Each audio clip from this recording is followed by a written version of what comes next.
Bonjour à toutes et tous, vous écoutez First Print, votre podcast comics préféré, et on se retrouve, une fois n'est pas coutume, pour une émission du format Back Issues, qui est votre revue de chronique comics, c'est-à-dire qu'avec l'ami Corentin, on a lu quelques BD, et puis on a décidé qu'on allait en parler dans un micro pour vous dire ce qu'on en a pensé, et pourquoi pas vous faire découvrir des titres auxquels vous ne vous intéressiez pas, ou simplement pouvoir avoir un point de vue sur des titres que vous avez lus.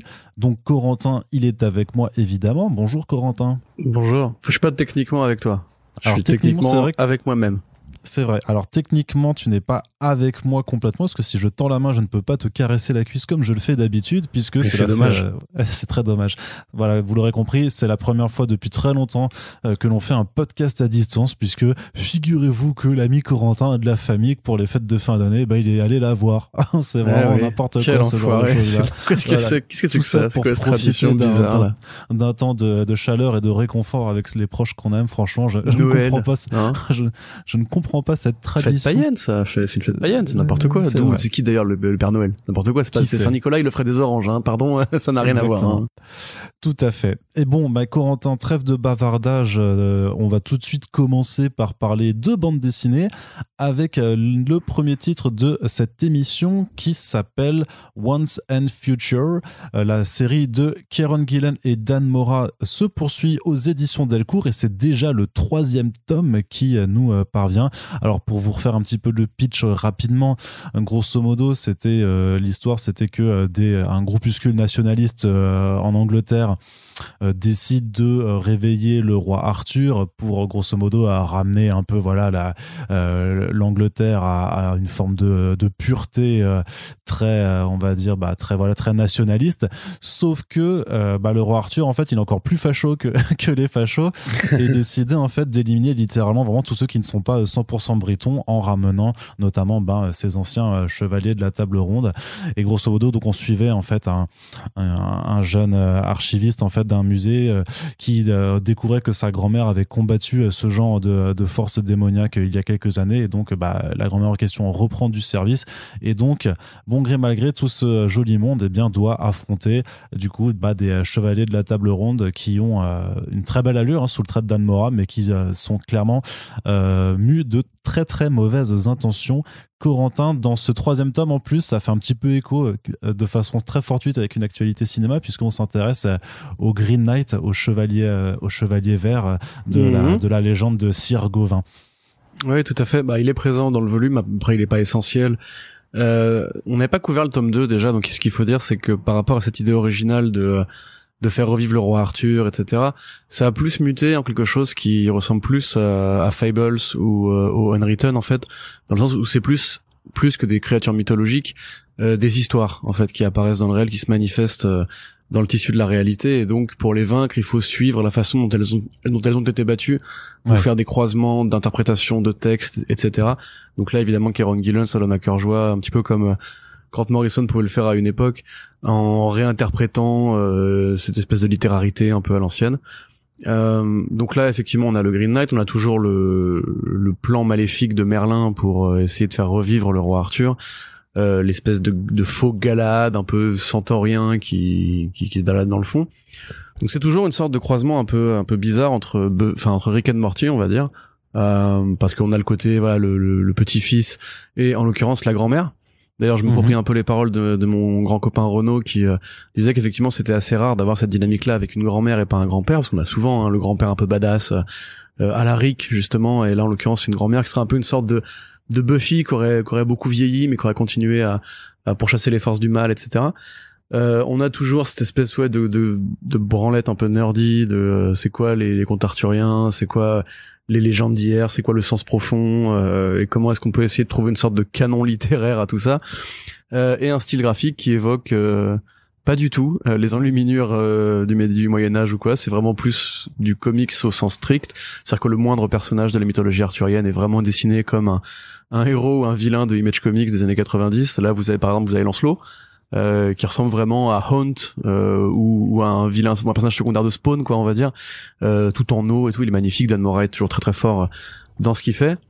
Moi, à la limite, le reproche que j'aurais à faire, si je devais en faire un, parce que ça reste un blockbuster qui sait très bien ce qu'il fait, c'est que peut-être trop de vannes ou trop de second degré là-dedans. En fait, c'est rigolo parce que je me suis fait la réflexion, si c'était un film, ce serait une très grosse série B en fait. Tu vois, ce serait vraiment une série télé dans la lignée des ouais un petit peu dans la lignée des trucs que Joss Whedon faisait à une époque, où c'était cette espèce de fameuse fantaisie urbaine, comme tu dis, c'est un peu comme les films Hellboy par rapport aux comics Hellboy, qui sont très différents, qui sont beaucoup moins sombres, beaucoup plus blockbuster, beaucoup plus rigolo, beaucoup plus cadré sur des standards en fait d'écriture que sont les scénarios d'Hollywood.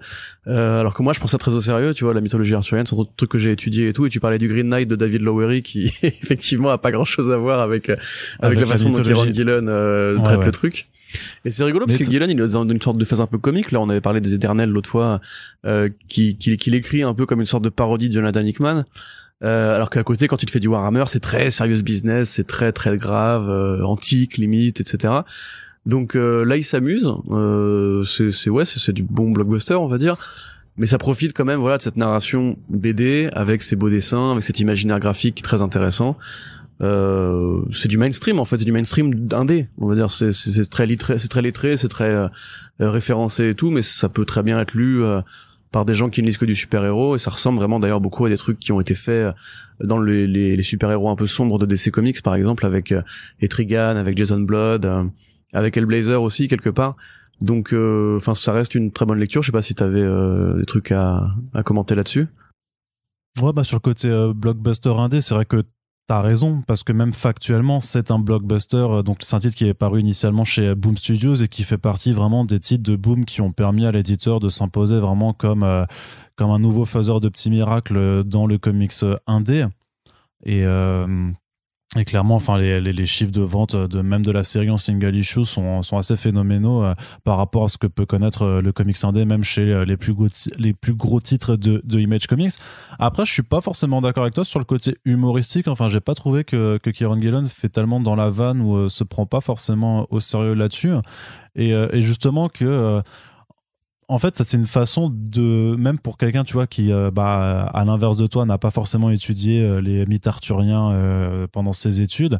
Je trouve que c'est quand même une bonne façon, en fait, de les revisiter, d'autant plus que Delcourt a la bonne idée de, alors je sais pas si c'est fait dans la V ou pas, mais en fin de volume, t'as quand même des pages explicatives un peu qui t'expliquent grosso modo, bon, c'est qui ces personnages et c'est quoi, grosso modo, les grandes lignes de leur histoire. Donc comme ça, si tu as pas lu justement la légende de Gauvin et du Green Knight, tu sais quand même de quoi il en retourne, qu'est-ce que c'est le principe. Donc je trouve que ça te permet quand même de quelque part de t'éduquer, on va dire, enfin d'en apprendre un petit peu, tu vois, ouais, en lisant de la BD. Après c'est vrai que franchement, moi je suis pas forcément le plus grand fan des années 90, de Haunt, Spawn et tout ça, mais je trouve que le chara design de Dan Mora c'est une vraie dinguerie en fait, parce qu'ils sont c'est des créatures qui sont que t'as l'habitude de voir quand même comme des preux chevaliers, comme des personnages gentils. Après là, Kieron Gillen, il a clairement décidé de prendre ça sans dessus dessous et de dire en fait non, Arthur c'était un gros facho, Merlin c'est vraiment une sorte de zombie qui ressemble vraiment à la mort, ouais, quoi, à la limite. Ouais, c'est ça, ils sont vraiment tous affreux, mais par contre sous le trait de Mora, ils ont un chara design que je trouve complètement taré, et ça il y a vraiment des planches, et puis c'est très violent dans la violence graphique, donc forcément moi ça me plaît. Il y a vraiment des scènes de combat ou même des exécutions qui sont ultra graphiques et qui moi me font très plaisir. Donc c'est vrai que tu as ce côté là c'est un titre en creator owned, mais dans le découpage, dans la mise en scène et dans la façon dont ça va quand même assez rapidement, et surtout même avec le cliffhanger de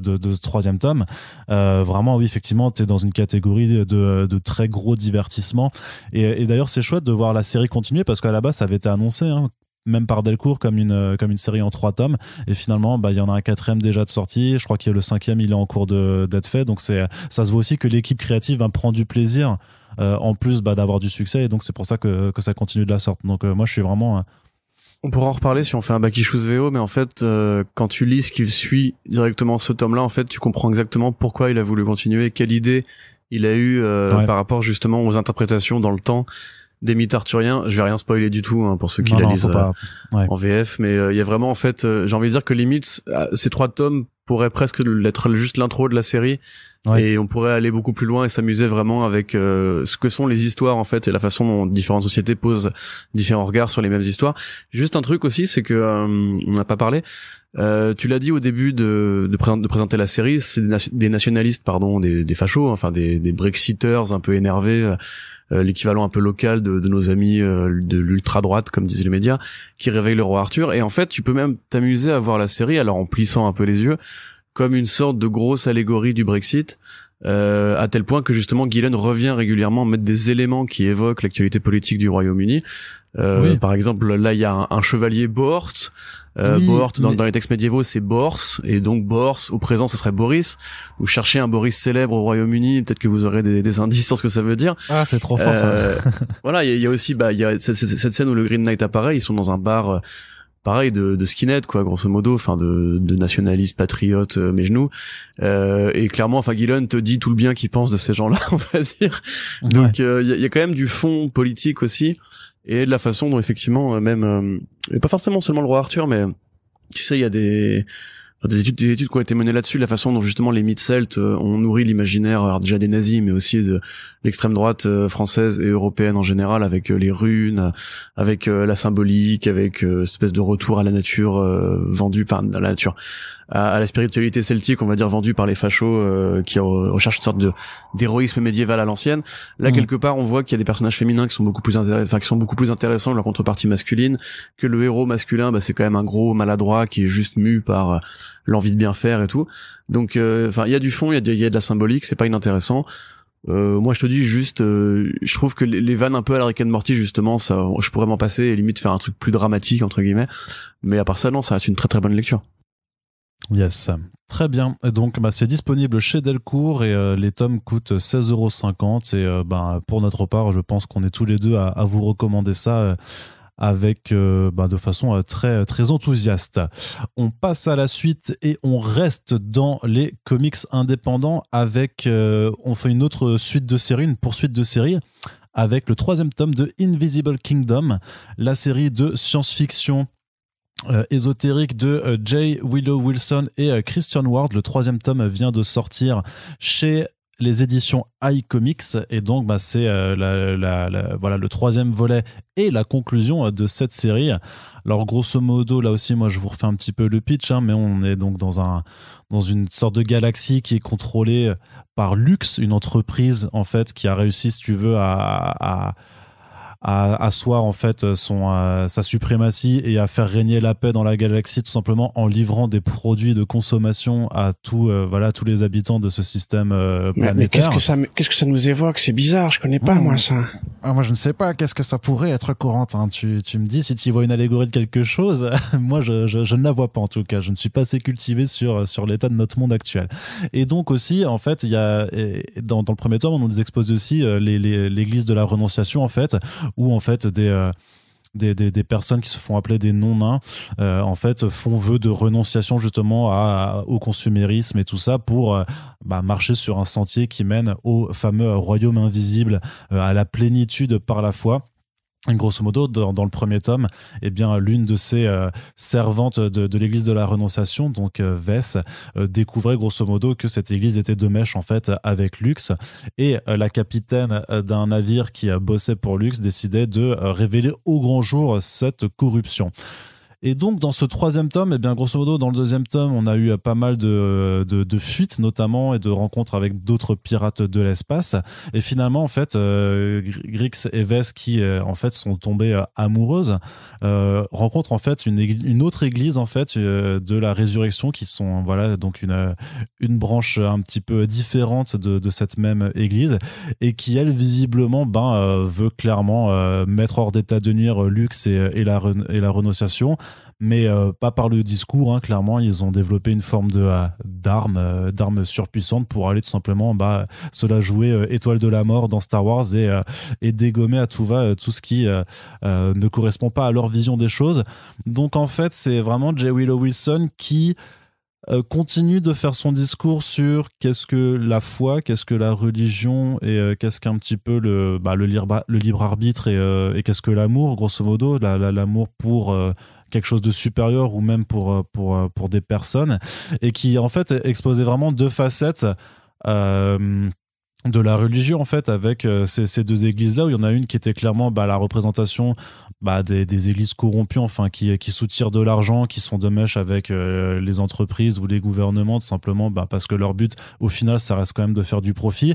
Et là clairement dans ce deuxième volume, enfin dans ce troisième tome par contre, on est plus sur la branche on va dire religieuse, intégriste, fondamentaliste, et qui hésite pas juste à tuer en fait pour ses convictions. Donc moi je trouve que c'est toujours un titre qui est super intéressant et peut-être assez dense en fait dans les messages qu'ils exposent, même si clairement si tu t'intéresses que à voir les choses au premier degré, t'as l'histoire de femmes qui s'aiment, qui s'égarent un petit peu par rapport à leurs convictions, et l'une d'elles par rapport à sa foi, et qui essaie quand même de sauver la galaxie d'un groupuscule ultra vénère. Moi je trouve que ça reste une bonne série, avec une conclusion peut-être très très rapidement expédiée sur notamment les six dernières pages. Alors faut savoir que aux États-Unis c'était publié chez Karen, dans le label de Karen Berger, donc Berger Books, chez Dark Horse, et que grosso modo ça fait partie de ces titres qui ont abandonné la publication single issues pour passer directement en album sur le troisième tome. Donc je sais pas si ça a un petit peu un lien avec ça, sur le fait que la conclusion soit un petit peu précipitée. Peut-être qu'ils voulaient aller un petit peu plus loin, mais que les ventes étant pas ce qu'elles sont, ils ont préféré juste conclure en TPB et tout résoudre en 3 volumes. Et du point de vue des dessins, me concernant, je trouve que Christian Ward souffle le chaud et le froid, c'est-à-dire que en général dans ses compositions spatiales, ses décors, ses environnements, ses vaisseaux, et dès qu'il prend beaucoup de recul sur les scènes, c'est magnifique. Il fait tout en peinture numérique, et franchement c'est plein de couleurs, et c'est plein de designs intéressants, donc ça vit. Par contre, dès qu'on est plus dans les scènes de dialogue et qu'on est proche des personnages, on voit que très clairement il a pas l'air de vouloir y passer beaucoup de temps, et il y a quand même pas mal de visages qui sont pas très beaux. Il y a quelques cases vraiment où même en termes de remplissage, il a fait clairement un pot de peinture couleur unie sur le fond de la case, et ça se voit, et c'est pas terrible. Donc c'est un peu mitigé, je trouve, que par rapport, le premier tome avait déjà un petit peu ses écueils, mais je trouve que ça s'accentue un petit peu sur la fin. Donc mais par contre je suis quand même assez content de voir la conclusion de cette série. Corentin, je te laisse la parole après ce long monologue. Oui, moi graphiquement je trouve ça relativement uniforme de l'un vers l'autre, enfin d'un tome à l'autre on va dire. Là quelque part ce qui sauve on va dire le dessin, c'est justement il y a plus d'environnement, il y a cette scène où elle est devant les écrans et tout qui est très jolie. En fait Christian Ward est très fort pour faire des effets on va dire, c'est-à-dire que les scènes, c'était déjà le cas avant, les scènes de vaisseaux en pleine page, les scènes de déformation de la réalité, ou les gros effets de lumière, ou j'espère qu'on n'entend pas les mecs qui font du jardinage derrière moi, ça m'énerve un peu. Les mecs qui font les vaisseaux qui justement font des belles batailles spatiales ou des belles courses, etc. C'est toujours assez joli. Au niveau des couleurs, là on est quand même sur un niveau très très élevé de performance, hein. C'est vraiment une BD qui limite n'a pas été ancrée, c'est quasiment que de la colo. Mais effectivement, moi j'avoue, je trouve ça quand même un peu... Enfin, c'est un produit qui est très particulier. Nous, on est les premiers à espérer que les dessinateurs se sortent un peu justement de cette espèce de mécanique classique de la page ancrée, dessinée, lettrée, etc. Là, c'est une vraie expérience graphique. Scénaristiquement, quelque part, je trouve même que c'est pas forcément à la hauteur de l'expérience. C'est-à-dire que c'est intéressant, le scénario de Wilson, les allégories envers Amazon sont très évidentes, comme les allégories envers les religions monothéistes, quelles qu'elles soient, même s'il y a quand même un côté un peu plus...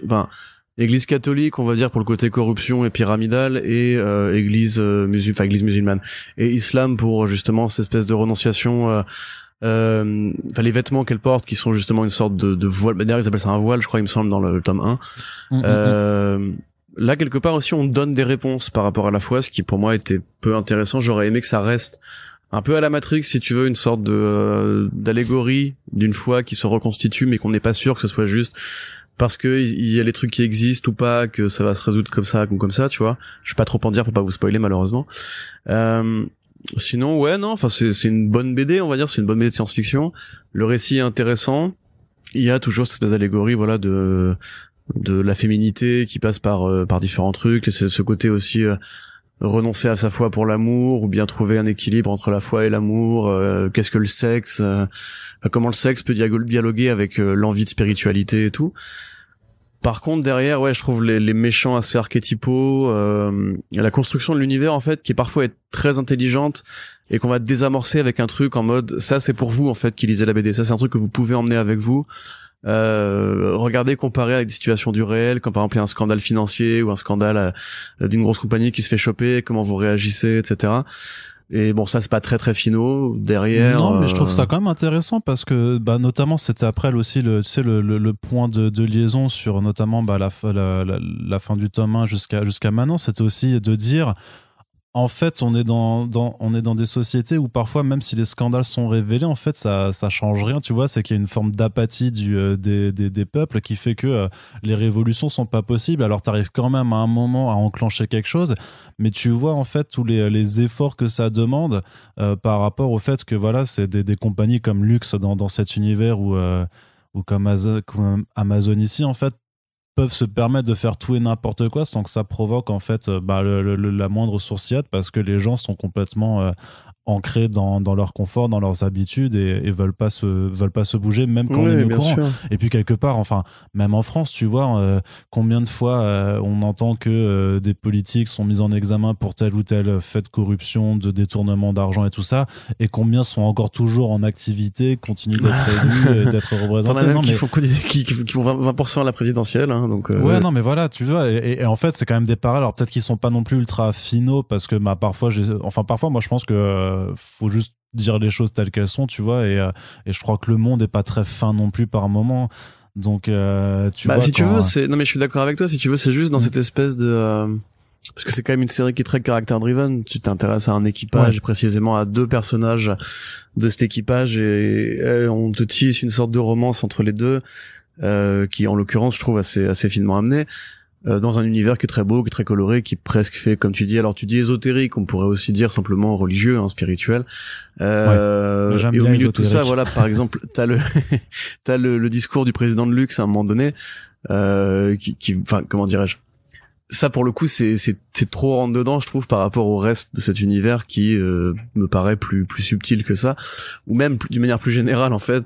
Je pense que ça se passerait pas comme ça, tu vois. C'est-à-dire que dans le tome 1, quand t'as cette espèce de renversement allégorique en mode ouais, enfin grosso modo les gens rouspètent sur Twitter et disent quelle surprise, et de continuer à consommer comme d'habitude. Là t'as quand même le mec qui a la tête du bordel. Bon, c'est compliqué sans spoiler, mais je pense que ça se passerait pas comme ça en fait, tu vois. Enfin, ouais. C'est toujours le problème de quand tu mets de la réalité là-dedans. Tu vois, quand Kieron Gillen il te met de la réalité dans Once and Future, c'est juste pour mettre d'un grand coup de pied ou de hache dans la gueule des fachos. Là, en l'occurrence, on te parle le truc de la vraie vie et la façon dont on le résout à deux niveaux, on va dire. Alors soit c'est très allégorique, dans ce cas j'ai rien compris, ce qui est possible aussi, hein. Soit il y a un truc qui clique moins dans l'envie de résoudre ça aussi vite et aussi simplement, tu vois ce que je veux dire, aussi bah voilà, ça y est, c'est fait, c'est fini, et puis démerdez-vous. Mais après voilà, enfin dans l'ensemble je trouve quand même que c'est une lecture agréable, c'est une bonne BD. J'avais plus d'espoir au début, comme de comment ça allait se goupiller. Limite je trouve je suis un peu frustré par la façon dont cette galaxie effectivement a été effleurée quelque part un peu vite par rapport à la promesse qu'on pouvait avoir. Mais bon, c'est le standard des BD aujourd'hui, quoi. Il y a plus de grand ongoing de science-fiction à part Saga ou quelque truc comme ça. Donc voilà, moi je reste un peu sur ma faim sur ce tome 3, mais dans l'ensemble si je vous conseille de lire évidemment Le Royaume Invisible, ne serait-ce que voilà pour vous faire un avis sur les dessins, parce que c'est vrai que c'est une expérience que vous aurez pas dans d'autres BD, en tout cas au moins graphiquement. Ouais, clairement, c'est le genre de peinture numérique qu'on retrouve vraiment très peu en fait. Hein. Tout simplement, c'est pas un style graphique ultra mainstream, on va dire. Et puis, si jamais nos avis ne suffisaient pas, sachez quand même que c'est une série qui a été nommée à la fois aux Eisner Awards, qui a même été primée aux Eisner Awards, et qui a été également en compétition pour au FIBD en 2021. Donc, a priori, c'est qu'il y a quand même pas mal d'autres personnes qui gravitent professionnellement dans le milieu qui ont aussi estimé que c'était de la bonne BD. Donc, si jamais l'avis de First Print ne vous suffisait pas, on va dire qu'on est quand même avec les Eisner, avec le FIBD quelque part. Est-ce que c'est pas un petit gage de qualité? Allez, Corentin, on continue. On va faire un petit tour du côté des super-héros. Ça fait longtemps qu'on n'en a pas trop parlé dans First Print, mais vous savez que nous, on n'est pas sectaire. On aime bien aussi les gens qui mettent des costumes pour aller faire pif, paf, pouf la bagarre, puisque quelque part on a aussi arrêté de grandir à partir d'un certain moment. Non, mais en l'occurrence on va aller du côté de Panini Comics pour une sortie vraiment dont j'avais envie de discuter avec l'ami Corentin. Ça s'appelle Non-Stop Spider-Man, c'est écrit par Joe Kelly, scénariste de Deadpool, créateur de la série I Kill Giants, et dessiné par Chris Bacalo. qui a un nom de famille très rigolo et qui est très connu aussi chez Marvel, notamment pour son style cartoon très dynamique. Pourquoi il a un nom rigolo? Bah, je sais pas, bac à l'eau, tu vois, moi j'ai vraiment un bac avec de l'eau dedans. Et c'est un bac voilà, enfin, je suis con aussi. Hein. Ouais. Oui, bah écoute. C'est pas rigolo. C'est super. Bah, le fait est que ça. Ah, t'as vraiment arrêté de grandir, en fait. Vraiment. Non, mais le fait est que ça t'a fait rire, donc quelque part, si, tu vois, ça prouve ce que je viens de dire. Non, mais c'est le fait que tu trouves ça rigolo que je trouve rigolo. Tu vois, bah écoute, chacun sa vision de l'humour. S'il s'appelle bac à l'eau, c'est quand même bac avec de l'eau déjà. Et ferme ta gueule aussi. Bon, bah voilà, t'es puni. Dis-moi de quoi ça parle. Présente-moi un peu ce projet, Corentin. Ah, bah ça parle de vilains narcotrafiquants, un peu start-up nationalisés et un peu extrême droite, parce que la BD est politique. Oui, il va falloir vous y faire.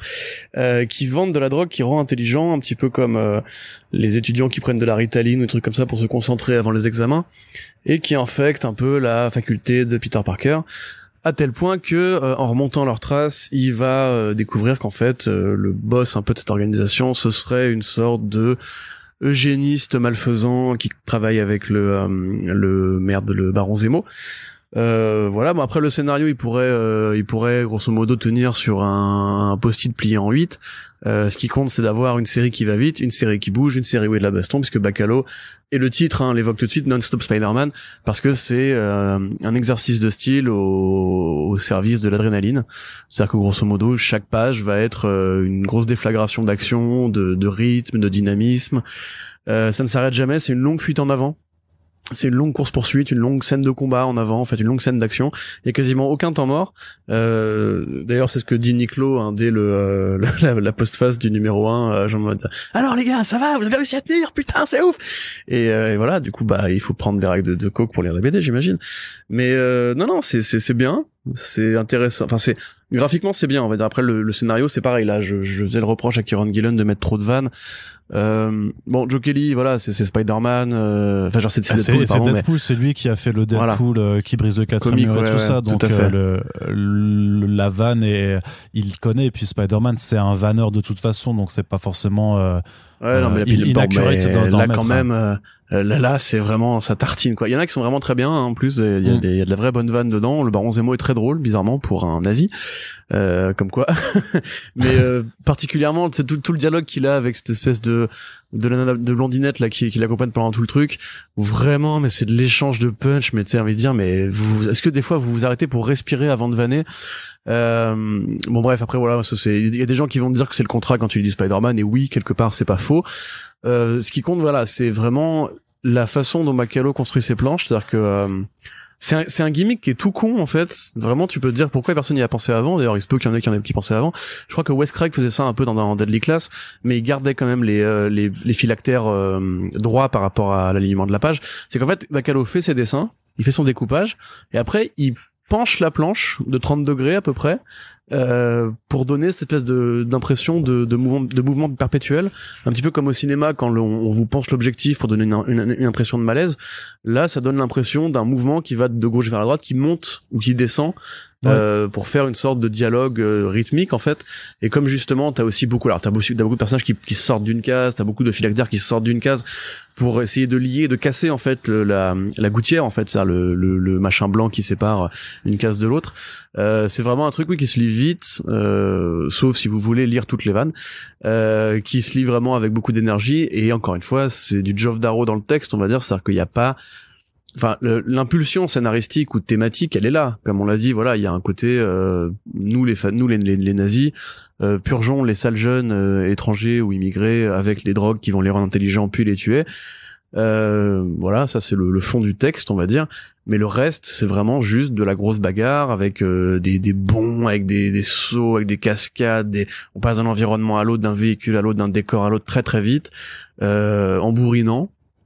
Donc effectivement, c'est un peu la forme la plus pure de la scène d'action à la Spider-Man, matérialisée dans une seule série, avec un twist de fin auquel je ne m'attendais pas. Voilà, où on va pas vous dire ce qui se passe, mais grosso modo, Spider-Man a aussi le droit de prendre de la drogue des fois. Et voilà, moi, j'ai trouvé ça cool, en fait. Je trouve que Bacalo est très fort, hein. C'est pas une découverte pour qui que ce soit, je pense. C'est cool d'avoir ce petit projet qui, effectivement, a pas envie de réinventer grand-chose, et change rien du tout.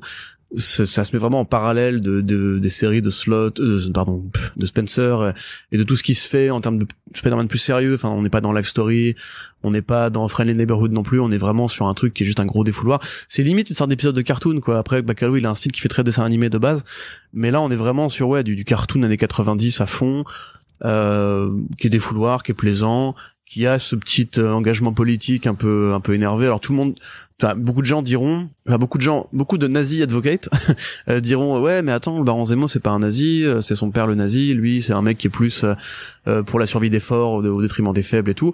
Bon, là il se trouve que Bacalo a décidé que ce serait un nazi, voilà, c'est bon, on va pas non plus un chien sablier. Et voilà, enfin les vilains sont pour le coup assez marrants. Enfin, il y a 2 vilains précisément qui sont dans le volume qui sont pour le coup assez marrants. Et puis ouais, ce petit propos sur l'Amérique qui a été fondée par les immigrés. Enfin, c'est satisfaisant, ça fait de mal à personne, quoi, et l'expérience graphique est cool. Voilà. Mais au-delà de faire du mal à personne, moi je trouve que c'est même mieux en fait que pas mal d'autres titres Spider-Man qui sont publiés au même moment, et notamment, je suis désolé pour lui, mais le run de Nick Spencer, tu vois, qui est quand même vraiment chiant pour peser mes mots. Non, mais faut dire ce qu'il y a, il est vraiment pas fameux. Après, faut savoir que Arnaud a tout lu, hein, c'est. Oui, non, j'ai tout lu, mais parce que j'ai dû faire des éditos pour la publication, quoi, tu vois. Mais c'est pas pour autant que je vous le recommande, hein, clairement.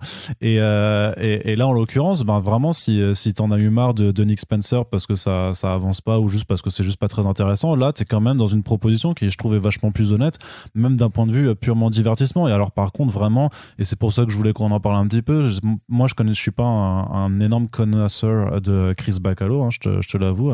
J'ai dû en lire, mais je l'identifie pas forcément. Mais je te jure que vraiment, à lire du coup en album comme ça, c'est une grosse claque en fait. Vraiment, moi je trouve que la maîtrise de la verticalité dans ces planches, vraiment pour que tes personnages en fait, littéralement volent en fait d'une planche à l'autre, et que la façon dont il réussit en fait à maîtriser sa composition pour t'obliger à regarder là où tu veux, et tu t'aperçois vraiment à la lecture que tes yeux ils vont pas de droite à gauche, quoi. Ils vont limite de haut en bas et de bas vers le haut. Et je trouve qu'il y a une prouesse en fait dans le dessin, dans ce qu'il a fait, qui est assez incroyable. J'aime bien la façon dont effectivement tout est un peu tourné sur le côté pour avoir en fait des cases avec des angles, de vue qui sont beaucoup plus larges en fait, qui permettent de mettre plus de choses.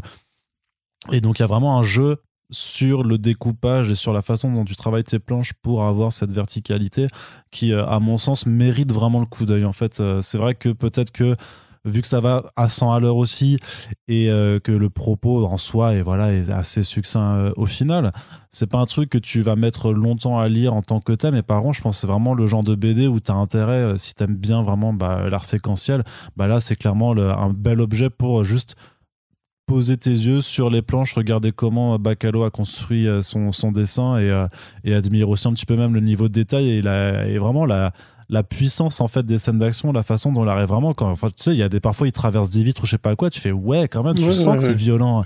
Il dessine des éclats de verre, il te fait aussi les petites boulettes même la façon toile. dont il dessine aussi, dont il représente le Spider-Sense aussi, je trouve que c'est un bel effet visuel. Donc vraiment c'est vraiment un titre qui mérite de ce point de vue là, et d'autant plus que ce pauvre Chris avait eu un Covid long, hein, et donc c'est pour ça que la série a mis beaucoup de temps à se faire en VO, et donc voilà, il a quand même réussi à sortir tout ça en étant malade. Donc il y a juste les toutes dernières planches qui sont faites par un autre dessinateur de mémoire, mais voilà, c'est mineur. Et voilà, c'est trop cool. Je t'avoue que moi, par contre, la fin, je la trouve pas ouf du tout. Enfin, je sais pas, du coup, la suite a déjà été annoncée en VO. C'est un titre qui s'appellera Savage Spider-Man. Et je t'avoue que je sais vraiment, vraiment pas quoi en penser. Surtout que de toute façon, c'est pas Chris Bacalo qui dessinera la suite, quoi. Donc, à voir.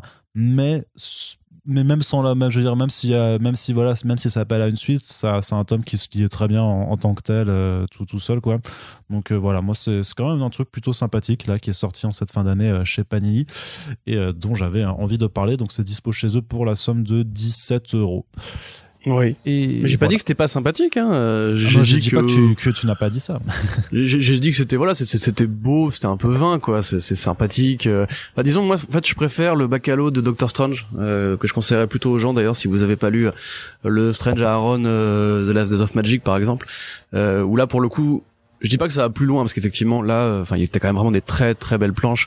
Le combat avec les deux bros mexicanos, là, dont le nom va pas me revenir, ou celui justement qui mène vers l'avion un peu de Hydra. C'est vraiment très très beau. Par contre, je te dis, en fait, on est peut-être plus habitué à ça avec Spider-Man, tu vois ce que je veux dire? C'est-à-dire cette espèce de défoulement, de défouloir visuel, etc. Me marque moins sur un Spidey, parce que j'ai l'impression d'avoir déjà vu ou lu ça quelque part ailleurs, que sur Strange ou sur ces autres créations qui me semblaient un peu plus novatrices. Par contre, oui, ça reste de la frappe visuellement. Enfin, je te dis, qui pourrait contester le talent du bon Chris Bachalo? Ouais, clairement. Très bien. Bon, ben voilà, en tout cas, vous connaissez notre avis là-dessus. On continue du côté des super-héros avec l'album Deceased 2 chez Urban Comics, qui est le titre VF de Deceased Dead Planet, qui est donc la suite officielle du Deceased de Tom Taylor et Trevor Hairsine. Donc grosso modo, c'était un peu le Marvel Zombies de DC Comics, où on voyait la Terre, en tout cas une Terre infectée par une équation d'antivie corrompue et mêlée à un virus informatique transporté par Cyborg, qui faisait que toute la planète, en fait, dès que tu étais au contact d'un écran de téléphone, d'ordinateur ou de télévision, tu devenais infecté et tu devenais en gros alors c'est pas un zombie, mais c'est je sais pas, un anti-life, quoi, grosso modo. Donc tu cherches à détruire toutes les formes de vie qui sont autour de toi. Et donc un titre désespéré par Tom Taylor, au cours duquel, à la fin, une partie des survivants, des héros survivants, réussissaient à emmener la population encore en vie sur une autre planète. Et donc, il y avait eu quelques spin-offs qui avaient été proposés. Il y avait eu Deceased Unkillables qui proposait un point de vue du côté des super-vilains de la première mini-série. Il y avait eu le Deceased Hope at World's End, qui est aussi une histoire qui se passait au cours des événements de la première mini-série. Et donc là, on est vraiment avec la suite. Donc ça se passe 5 ans plus tard. Il y a tout le monde a réussi à refaire sa vie sur une nouvelle planète. Il y a une nouvelle Justice League qui s'est formée. Sauf que la tête de Cyborg qui était restée sur la planète initiale envoie un signal pour leur dire, grosso modo, on a peut-être trouvé un remède en fait à cette équation d'antivie, revenez nous chercher, c'est un signal de détresse et tout ça. Et donc bien sûr, comme dans tout film d'horreur qui se respecte, les gens vont écouter le signal de détresse et décider de repartir sur cette planète. Sauf que là-bas, c'est toujours infesté de zombies, et notamment de super-héros et de super-vilains zombies. Donc ça va une nouvelle fois partir en couille. Corentin, qu'est-ce que tu en as pensé ? Là encore une fois, je trouve ça efficace, mais pas renversant. C'est-à-dire que de toute façon, Tom Taylor, c'est un peu moi à la fois le compliment et la critique que j'aurais à lui faire, c'est que c'est un mec qui n'est quasiment que efficacité.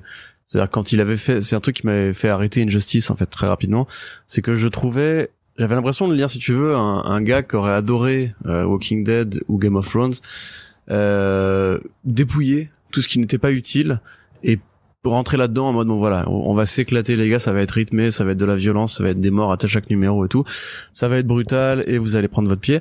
Là, alors par rapport au premier DC, je trouve ça un peu moins surprenant forcément. Comme tu dis, c'est vraiment une suite de films d'horreur et qui est bien agencée. Il y a une très très bonne connaissance de l'univers DC. Bon après, c'est pas surprenant, voilà. Particulièrement de la Lindar, qui est un truc qui m'a fait très plaisir. Constantine a un rôle très important dans cette suite. Mais voilà, c'est vraiment le mec qui, je pense, est un crowd pleaser, comme on dit chez les Américains. C'est-à-dire qu'il sait exactement quoi donner au public, en fait. C'est-à-dire que là, grosso modo, il te fait de l'émotif avec Damian Wayne, par exemple. Voilà, t'as vraiment des répliques, tu sais qu'ils sont écrites pour le fan moyen, en fait, en mode genre, putain, c'est vidéo, ouais, j'aime bien ce qu'il a dit là et tout, et il fait un petit câlin, j'aime bien. Il te met des couples, parce que comme il y a un gap temporel, il te met des couples aussi ensemble, et tu te dis, effectivement, oui, mais bien sûr, évidemment. Et puis il te fait des bastons que t'avais envie de voir et tout. Donc, c'est vraiment en fait un titre satisfaisant à 800%, parce que tout est fait pour être satisfaisant. C'est les caractérisations de personnages sont exactement faites pour caresser le fan dans le sens du poil ou lui donner exactement ce qu'il espérait voir dans un futur possible. Voilà, Damian Wayne qui est devenu Batman, bah moi forcément qui justement milite pour ça dans le canon, ça me parle. Les différentes vannes méta qu'ils peuvent faire par rapport à ce qu'est Batman et ce qu'est Superman, ça marche toujours forcément aussi. Je ressens pas par contre l'impression d'un monde désespéré et vraiment zombiesque à la Marvel Zombie, on va dire, voire même par rapport au premier DC, tu vois, là quelque part t'as un peu l'impression que ça va bien finir en fait dès le début. Alors c'est pas tout à fait aussi simple que ça, mais il y a des trucs que tu vois venir et tout. T'as cette espèce de grande générosité, de grande amplitude en fait, et ça pour le coup Taylor est très fort là-dessus pour faire résonner tout l'univers DC en commun. D'un seul tenant, avec en donnant un peu de place à tout le monde et tout, en laissant, mais parfois même l'espace de trois cases qui vont servir une réplique qui va être là pour être ce petit gag qui va faire plaisir à une partie précise du public, et la partie en question va applaudir et dire putain c'est ça que je voulais voir. Donc on va dire c'est compliqué de juger ça sur un plan formel, c'est-à-dire que formellement c'est de la bonne BD. Alors graphiquement on pourrait se poser la question, mais en tout cas scénaristiquement c'est de la bonne BD. C'est encore une fois du blockbuster qui assume très bien son statut de blockbuster. C'est très généreux, c'est presque une sorte de petite crisis en fait, dans la façon dont ça utilise tout l'univers et pour mettre des menaces de niveau crisis en avant. Tout en étant voilà très simple en fait, ça pose pas de grandes questions aux personnages, ça va pas redéfinir la dynamique d'ensemble des groupes, et c'est encore une fois voilà écrit comme je pense si on faisait genre une sorte d'algorithme de ce que les fans veulent entendre dans la bouche de Damian Wayne ou Jonathan Kent, ce serait exactement ça, tu vois, c'est vraiment des trucs, tu le lis, tu dis ah là là putain je suis content et tout, après tu réfléchis et tu dis mais attends mais c'est exactement le genre de gag et enfin de tout truc émotionnel que en fait j'ai déjà lu ailleurs sous une autre forme et qu'on me refait là et tout. Donc moi j'ai envie de me laisser faire, tu vois, de me laisser avoir par Tom Taylor parce que je pense que lui il le fait sincèrement, sauf que là il faut qu'il mette beaucoup de personnages en même temps, donc il a pas la place de faire des dialogues très compliqués, du build-up, de l'exposition et tout. Donc il faut que tout aille très vite. Et donc quand il a l'occasion de placer un petit moment d'émotion, il le place, ce qui fait qu'il a toujours l'air un peu à la fois gratos et à la fois bienvenu. Les combats sont cool, dans l'ensemble mais ça fait moins horreur pour moi, tu vois, c'est vraiment ça fait voilà micro crisis dans un petit univers fermé, cerclé. T'as même des trucs avec les New Gods, tu vois, qui vraiment, mais là je te dis en tant que président du fan club officiel de Jack Kirby, c'est quand il t'écrit juste il te met un personnage dans une case qui sert à rien et tu te dis ah putain il est là lui, c'est sympa, et après il te fait une réplique par rapport à la famille et tout, tu te dis ah bah oui effectivement, etc. Mais c'est impressionnant de voir comment le mec a très bien compris à la fois l'univers DC et ce que les gens vraiment espèrent trouver dedans. Tu vois, il donne vraiment exactement ce que tu veux qu'il donne à tel moment, à tel point que limite Tom Taylor a peut-être un algorithme ou un fanboy ou un fanfictionneur extraordinairement talentueux. Et ce qui fait quand même qu'à la fin de la lecture, t'es très content, mais tu sais que ça va pas te marquer, comme Injustice a pu marquer les gens, tu vois. C'est une bonne suite, c'est un très bon volume, c'est un très bon récit et qui vraiment pour moi n'est même pas un plaisir coupable, c'est un plaisir simple en fait, même un plaisir assez sain, parce que quelque part comme c'est fait par un auteur et tu sais ce qu'il vaut en dehors de ça, tu te dis bah oui il s'amuse, il se fait plaisir et il te régale toi.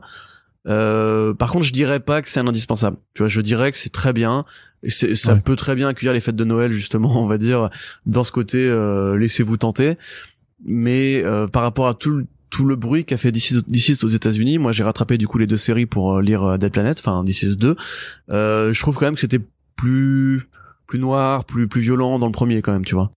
Ah oui, clairement, non, mais il y a même une forme de réponse en fait, parce que la construction de DC de premier du nom, c'était quand même qu'à chaque chapitre, dès que quelque chose pouvait aller de mal en pis, bah ça allait de mal en pis. Alors quelque part, c'est peut-être parce que Tom Taylor était en reflet, enfin en train d'écrire un truc qui était complètement le reflet de ce qu'il était en train de vivre aussi, enfin de ce qu'il constatait du monde, et quelque part qui est toujours vrai en 2021. En tout cas, moi, à titre personnel, j'ai l'impression que dès que ça peut aller pire, bah ça le fait, quoi. Mais et donc là, t'as une forme de réponse où ça reste relativement sombre, violent. Il y a quand même des sacrés moments un peu de là, tu vois ce personnage zombifié apparaître et tu fais wow, putain, ça va chier, quoi, grosso modo, hein. Tu te dis aïe aïe aïe, c'est quoi ce truc. Mais effectivement, t'as une construction qui est un petit peu à l'inverse de DC. Alors ça veut pas dire qu'à chaque chapitre ça va de mieux en mieux, non, parce que jusqu'au bout, en fait, on va quand même te mettre bien en stress. Mais grosso modo, tu sens que Tom Taylor a quand même envie d'être, justement, puisque là ses personnages principaux c'est la jeunesse d'ici, hein, c'est Jonathan Kent, c'est Damian, et on sait qu'il les adore, ces personnages là.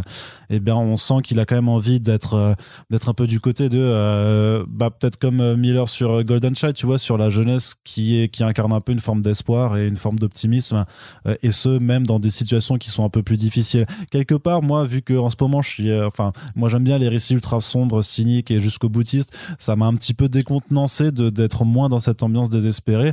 Mais après, comme tu le dis, le cheminement il est quand même assez exceptionnel dans la façon dont il arrive. C'est vrai que tu t'en rends même pas forcément compte, parce que maintenant avec Tom Taylor, en fait, t'as l'habitude. Le mec, il gère DC, clairement, il gère les ensembles de personnages, il l'a montré vraiment à des centaines de fois maintenant depuis des années. Donc en fait, t'es pas surpris de te rendre compte après la lecture, avec le recul, qu'en fait t'as quand même vu je sais pas, une quarantaine de personnages différents, et que c'était super organique, tu vois, que tout le monde avait un petit peu sa place, qu'il y avait pas tu sentais pas de forcing pour l'un ou l'autre, et que ça paraissait juste naturel, alors qu'au final t'avais quand même que 7 numéros.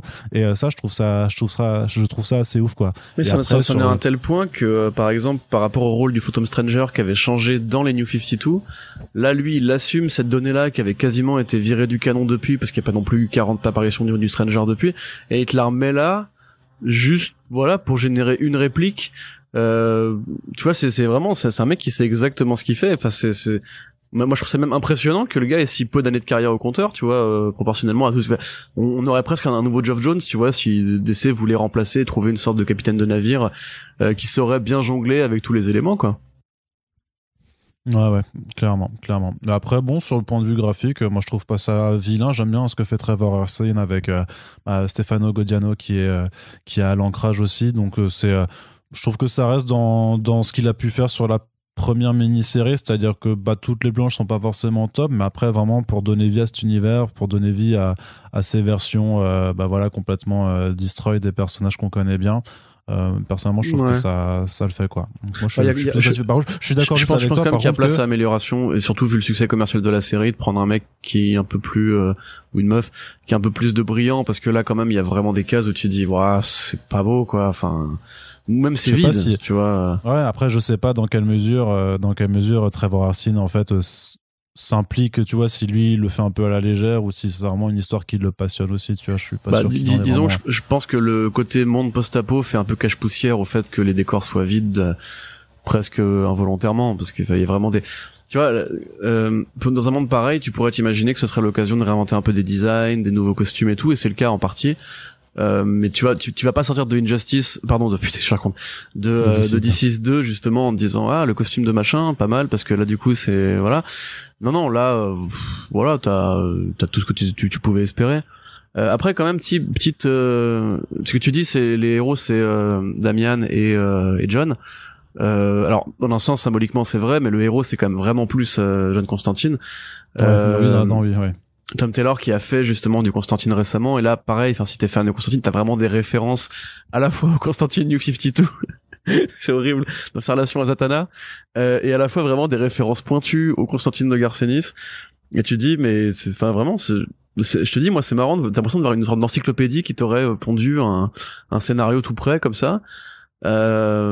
Après, je veux pas non plus qu'on mette Tom King dans la case de Yes Man, mais ça fait vraiment très scénario de blockbuster aussi, mais efficace, tu vois. Et quand on voit justement que c'est exactement ce qu'il fait avec Nightwing aussi, où Nightwing t'as vraiment des scènes d'émotion très puissantes, où en fait il va te chercher un truc précis que toi fan tu connais et qui a pas encore été formulé comme ça auparavant, et te le met en avant, et il te dit voilà, c'est aussi simple que ça. Les super héros c'est d'abord des humains, et les humains qu'est-ce qu'on aime chez eux, c'est leur humanité, leur côté souriant, leur côté sincère, etc. Donc pour moi on n'est pas loin de l'écriture à la Geoff Jones qui régale quand t'es fan de l'univers DC, quoi.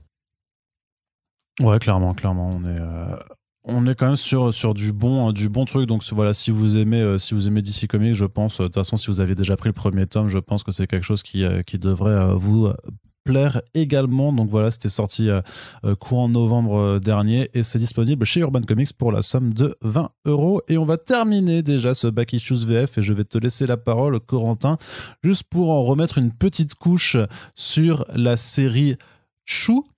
Qui sort en intégrale, enfin qui est ressorti en intégrale, le format gargantuesque, qu'ils appellent ça, aux éditions Delcourt, donc avec c'est les 20 ou les 24 premiers numéros, donc l'histoire de nous reparler de cette série de John Layman et Rob Guillory. Ouais. Toi, du coup, tu vas pas en parler du tout? C'est ça, parce que c'était un énorme volume et je t'avoue que j'ai pas eu le temps de tout attaquer pour non, y a pas de préparer souci. ce podcast. Après, qu'est-ce que tu veux dire que j'ai pas déjà dit?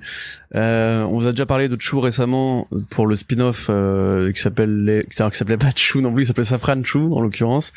Je crois qu'en chez Delcourt c'est Tony Chou détective cannibale, le nom de la série telle qu'elle est traduite en français. Donc comme son nom l'indique, c'est l'histoire de Tony Chou, détective cannibale, ou plus exactement Tony Chou, détective omnivore, on va dire. Donc c'est dans un monde où une sorte de grippe aviaire a rendu le poulet inconsommable, source de mort grave même. C'est une sorte de poison maintenant le poulet. Il y a quand même des gens qui continuent à essayer de cuisiner du poulet en espérant qu'il ne soit pas trop avarié, et c'est établi une sorte de marché noir du poulet, de trafic de narcotrafiquants du poulet. Dans ce monde-là justement où il n'y a pas que ça qui est lié à la bouffe, c'est-à-dire que grosso modo la plupart des grands tueurs en série, la plupart des grands mafieux ont toujours un atome crochu avec l'alimentaire. C'est une sorte de polar de science-fiction alimentaire, on va dire, très haut en couleur, dessiné de manière très cartoon. Où on suit un héros qui lui a le pouvoir quand il mange un aliment de recomposer les souvenirs de cet aliment quel qu'il soit. Il mange une fleur, il saura qui a planté la fleur ou quelle abeille a butiné la fleur. S'il mange un bout de porcelaine, il verra qui a façonné cette porcelaine. S'il bouffe un corps humain, il verra qui a buté ce corps humain. Avec une seule exception, c'est si jamais on met du jus de radis sur sur les aliments en question, parce que pour une raison qui ne sera quasiment jamais donnée, le jus de radis bloque les pouvoirs de Tony Chou. Donc alors au début, il est un peu tout seul. Il y a un mec qui vient l'approcher, qui sera une sorte de géant de la CIA, un petit peu, un mec très patibulaire, un peu classe, un peu à l'anglaise et tout. Ils vont vivre une aventure ensemble, ce qui va générer un twist et amorcer le début de la série, dans lequel un autre partenaire vient épauler Chou, son ancien partenaire, qui est un homme cyborg. Et ils vont mener des différentes aventures qui seront toujours plus ou moins liées au thème de la bouffe et toujours avec une espèce de fil rouge en toile de fond mais qui a créé la pandémie de poulet, qui tire les ficelles, c'est quoi ce délire en fait, c'est vraiment ça la question de toute la série, c'est quoi ce délire, parce que même si là je vous décris un truc qui a peut-être l'air d'être un peu dessin animé du samedi matin sur Cartoon Network, ça reste un univers qui est assez violent, hein. Un univers qui est surtout très dégueulasse. C'est un monde qui s'assume très bien en tant que grosse bizarrerie, un peu t'as envie de gerber, parce que là Tony Chou voilà, il va bouffer des corps, il va bouffer parfois de la merde pour recomposer une enquête. T'as sa copine, enfin la meuf dont il va tomber amoureux, qui elle est une critique gastronomique qui, la façon dont elle te décrit ses plats, c'est comme si tu les mangeais, et apparemment ça provoque des vomissements chez les gens, et donc t'as plein de scènes de vomi et tout. Donc c'est vraiment un délire en fait de grands enfants très bizarre, qui se sont posé la question, mais qu'est-ce qu'on pourrait raconter avec la bouffe? Et partant de cette idée-là, en fait, ils ont développé tout un monde de vampires, de bouffe alien, de grands complots, services secrets, milliardaires, trafiquants de drogue et tout, avec une sorte de thème commun fédérateur, où les chefs cuistots sont tous des grands malades, où les flics sont toujours dépassés, et il faut toujours se remettre à Tony Chou, qui est le seul qui a l'air de s'intégrer un peu à cet univers, où tout est bizarre, et où rien n'est normal, vraiment rien n'est normal, du dessin aux aventures, aux péripéties, aux dialogues, aux résolutions de problèmes, rien n'est jamais normal. C'est vraiment un truc unique en son genre en fait, et qui est même unique à la bande dessinée, parce que je pense pas que tu pourrais faire ça même en dessin animé. Il y a des trucs un peu bizarres comme ça fait un peu Tartakovsky dans le dessin, au sens où c'est vraiment très très Cartoon Network, très anguleux et rond à la fois. Il y a aucune envie de réalisme, aucune velléité de réalisme, à part dans le rapport à la mort, parce qu'il y a quand même des morts assez fréquentes et assez omniprésentes, souvent assez crado aussi. Et voilà, enfin c'est une mythologie très entière. C'est la série la plus connue de John Layman et Rob Guillory qui continue à se vendre aujourd'hui. Alors j'ai pas moi eu l'occasion de feuilleter l'intégrale, enfin la réédition en intégrale. Attends, je vais la chercher juste à côté de moi si jamais t'as une question à te poser. Non, mais c'est juste pour savoir les contenus éventuels pour tout ce qui est bonus ou couverture ou préface, postface et compagnie. Parce que partant de cette espèce de série. Alors je sais pas exactement si ça a reçu des prix ou quoi, mais il me semble que c'est considéré comme un petit chef-d'œuvre de la BD quoi qu'il en soit. Ça a failli être adapté à plusieurs reprises en série d'animation. Aujourd'hui, John Layman continue à développer cet univers-là avec le crossover avec Outer Darkness et le spin-off Safran Shoe sur sa petite sœur. Safran, voilà, qui elle pour le coup peut connaître les secrets des gens avec qui elle mange un repas identique. Mais on est vraiment sur un truc qui est à la fois fascinant dans sa connerie et génial dans son exécution. C'est-à-dire que c'est vraiment un petit polar en fait. D'ailleurs, John Layman avait fait du polar chez DC aussi à une époque. Il avait écrit la série Detective Comics, qui était pas aussi bien évidemment. Et t'as le trait de Rob Guillory qui lui après a fait Farmhand, qu'on avait déjà parlé à plusieurs reprises, qui sur une sorte de pente comparable de trucs bizarres et complètement non-sensiques. Mais une fois que vous lisez cette série-là, en fait, c'est ouf parce que non seulement ça tout a du sens parce que tout est bien défini et tout, c'est pas vraiment, enfin je dis que c'est un délire mais c'est vraiment écrit, hein, il y a vraiment un scénario avec des personnages, des protagonistes et tout, et en fait à chaque volume on se demande mais quelle va être la nouvelle bizarrerie qu'ils vont trouver, qu'est-ce qu'ils vont pouvoir inventer comme conneries avec les aliments, avec toute cette espèce de complot qui s'ouvre comme une mystery box à la Abrams on va dire, et qu'on a envie de voir résolu à la fin. La fin de la série de Chou qui est vraiment une superbe fin, d'ailleurs vraiment il faut quand même supporter évidemment cet humour un peu particulier, mais c'est vraiment une fin poignante et tout, il y a vraiment plein de trucs super et beaucoup d'humanité qui sont mises dans ces personnages. C'est d'ailleurs quelque part enfin c'est pas forcément utile de l'évoquer, mais le nom de Chou parce que Tony est un héros d'origine asiatique. Enfin voilà, il y a vraiment plein de trucs super cool à dire dessus. On pourra probablement consacrer une émission plus longue à Chou précisément si on a envie d'évoquer, je ne sais pas, par exemple un dossier plus global sur la bouffe dans les comics par exemple, ou le véganisme dans les comics, parce que c'est clairement une BD qui donne plus envie de manger de la viande, hein. Ouais, puis il y a quelques titres qui sont sympathiques dans cette thématique-là. Il y a Getjiro, il y a pas mal de trucs à faire. Je voulais écrire un dossier là-dessus à une époque, mais bon, c'était avant la fermeture, enfin un moment d'année de Comics Blog. Mais je crois qu'il y a encore le brouillon dans le bac.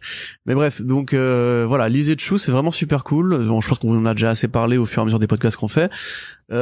Accessoirement, je le place aussi pour le dire. Il y avait récemment un jeu de rôle papier Chou qui était en développement, où pareil, l'idée c'est de proposer aux joueurs en fait d'imaginer, enfin de reproduire la créativité un peu bizarre de John Layman en imaginant de nouveaux chefs cuistots, de nouveaux scénarios absurdes et tout. Donc si jamais ça vous intéresse, je crois que c'est encore en financement actuellement.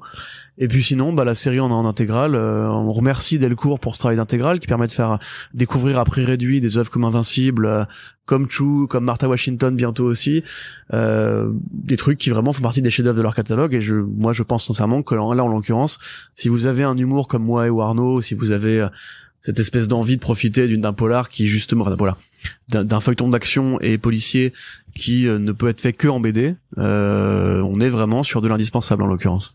Voilà, donc une édition, c'est 512 pages, il y a les 20 premiers numéros de la série, et en plus il y a aussi un cahier graphique avec couverture, croquis, notes d'auteur et tout ça sur la fin, donc c'est quand même c'est une belle bête, hein, clairement ça. Clairement, si vous nous écoutez et que vous avez eu des étrennes pour Noël, voilà, c'est clairement ce genre d'album, hein, sur lequel vous pouvez vous rediriger. Effectivement, comme le dit Corentin, il y a pas mal d'intégrales qui sont sorties ces derniers temps chez Delcourt, donc on parlera un petit peu de ce positionnement, de cette façon de faire vivre le fond de catalogue aussi avec Thierry Mornay prochainement dans un Super Friends. Mais voilà, donc il y a Velvet qui est ressorti, il y a Tony Chou, il y a Martha Washington aussi, c'est des très très beaux bébés. Et voilà, c'est des bonnes BD de toute façon, quoi. Donc on vous encourage à vous y intéresser.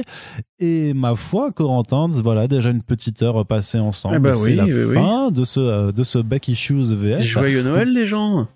Tout à fait, ouais, parce qu'on va la poster là, on la postera le 24, donc techniquement, voilà, si vous avez des dernières idées de cadeaux à faire dans la journée, regardez juste le listing de ce Back Issues et puis peut-être ça vous renseignera. En tout cas, on espère que ça vous a plu. N'hésitez pas à nous faire vos retours dans les commentaires ou sur les réseaux sociaux sur les BD que vous avez lus ou que vous comptez peut-être lire après nous avoir écoutés. On vous rappelle que dans la description du podcast, il y a des petits liens pour commander ces albums si vous avez pas peur de la commande en ligne et que vous êtes patient, chez nos amis de Comic Zone à Lyon, ça permet de soutenir un petit peu le podcast. On vous rappelle que pour faire vivre les émissions, il faut les partager sur les réseaux sociaux.